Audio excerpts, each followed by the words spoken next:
तो दोस्तों कोफोर्ज ने अपने क्वार्टर 4 के नंबर को डिस्क्लोज कर दिया है। तो चलिए देखते हैं क्या के नंबर्स के अंदर, लेकिन उससे पहले बता दूं कंपनी को उससे डिविडेंड की भी यहाँ पे अनाउंसमेंट की गई है। 19 रुपये के हिसाब से कंपनी आपको डिविडेंड देने जा रही है, जिसका जो रिकॉर्ड डेट होगा वो आपका होगा 12 मई। तो याद रखिएगा 12 मई कंपनी का रिकॉर्ड डेट है, कंपनी का 19 रुपये डिविडेंड के लिए। और साथ में कंपनी ने स्प्लिट करने का भी ऐलान किया है। जी हाँ, स्प्लिट किया जा रहा है कंपनी की ओर से 1:1 आप कर सकते हैं, क्योंकि 10 के फेस वैल्यू को 5 के फेस वैल्यू में तोड़ा जा रहा है। तो हर एक शेयर पे कंपनी की ओर से एक शेयर आपको दिए जाएंगे, जिसका जो रिकॉर्ड डेट होने वाला है वो होने वाला आपका 4 जून। तो याद रखिएगा डिविडेंड का जो रिकॉर्ड डेट है 12 मई है 19 रुपये डिविडेंड के लिए। आज 4 जून कंपनी का रिकॉर्ड डेट है कंपनी के स्प्लिट के लिए, जिसमें आपको एक शेयर पे एक शेयर कंपनी की ओर से दिए जाएंगे। चलिए अब नंबर देख लेते हैं डाटा मिलियंस में। मैं आपको ग्रोथ में बता रहा हूँ।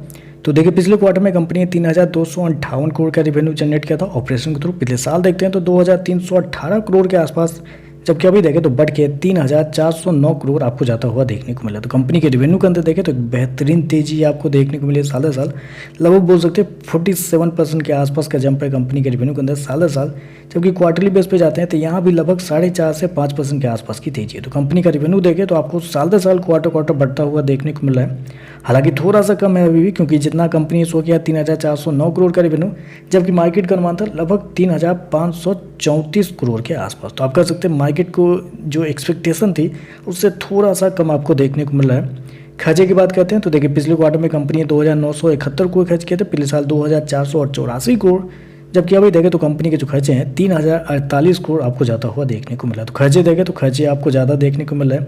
बस यही कंसर्न था कि इस क्वार्टर में मार्जिन क्या है वो सबसे ज़्यादा इंपॉर्टेंट रहने वाला है, क्योंकि रेवेन्यू तो बढ़ेगा ये सबको पता था, लेकिन मार्जिन के अंदर थोड़ा दबाव देखने को मिलेगा, ऐसा मार्केट का मानना था। चलिए प्रॉफिट क्या है पहले वो देखते हैं। पिछले क्वार्टर में 255 करोड़ का प्रॉफिट था, पिछले साल 229 करोड़ के आसपास, जबकि अभी देखें तो बढ़ के 307 करोड़ आपको जाता हुआ देखने को मिला। तो साल दर साल जाते हैं तो साल दर साल कंपनी के प्रॉफिट के अंदर एक बड़ी तेजी आपको देखने को मिल रही है। लगभग हो सकता है 35% के आसपास का जंप आपको देखने को मिला है। जबकि क्वार्टरली बेस पे जाते हैं तो यहाँ पे भी लगभग 20% के आसपास की तेजी है। तो कंपनी का प्रॉफिट देखें तो आपको साल दर साल क्वार्टर बढ़ता हुआ देखने को मिल रहा है। कंपनी शो कितना किया है 307 करोड़ का प्रॉफिट इस क्वार्टर में, जबकि मार्केट का अनुमान था लगभग 265 करोड़ के आसपास। तो मार्केट के अनुमान से तो बेहतर यहाँ पे आपको देखने को मिला है। अगर मार्जिन की बात करते हैं तो देखिए पिछले साल कंपनी का जो मार्जिन था वो था 9.7, पिछले क्वार्टर में देखते हैं कंपनी का मार्जिन वो था 7.66, जबकि अब अभी देखते हैं इस क्वार्टर में तो कंपनी का मार्जिन है 9.01। तो आप कह सकते हैं कंपनी का मार्जिन सच में यहाँ पर थोड़ा सा कम होता हुआ देखने को मिल रहा है, क्योंकि मार्केट को बस एक ही चीज़ से चिंता थी कि कंपनी का मार्जिन शायद गिर सकता है इस क्वार्टर में, वही देखने को मिला है। कंपनी का मार्जिन थोड़ा सा गिरा है, ज़्यादा नहीं गिरा है, क्योंकि मार्केट की उम्मीद से बेहतर ही अभी मार्जिन देखें तो मार्केट की उम्मीद से बेहतर ही आपको देखने को मिल रहा है।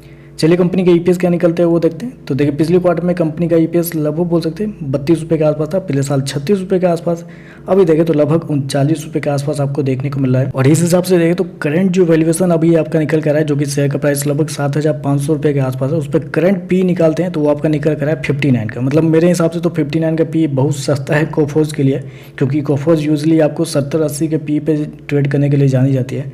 तो अभी पी देखें तो मतलब एवरेज पे ही है, थोड़ा मतलब थोड़ा सा महंगा है, क्योंकि 50 के ऊपर को महंगा कहते हैं, लेकिन कोफोर्ज कभी सस्ता रहा ही नहीं है। तो उस हिसाब से देखें तो कुछ ज़्यादा बड़ा पी आपको देखने को नहीं मिला। ओवरऑल देखें तो नंबर ठीक लग रहे हैं, रेवेन्यू लगभग इन लाइन है, प्रॉफिट एस्टीमेट से बेहतर आपको देखने को, मार्जिन भी देखें तो गिरा है, लेकिन मार्केट की एस्टीमेट से थोड़ा सा बेहतर आपको देखने को मिल रहा है। तो चलिए बस आज के लिए बस इतना ही। वीडियो पसंद आए तो लाइक कीजिएगा, साथ में साथ चैनल को सब्सक्राइब जरूर कीजिएगा। धन्यवाद।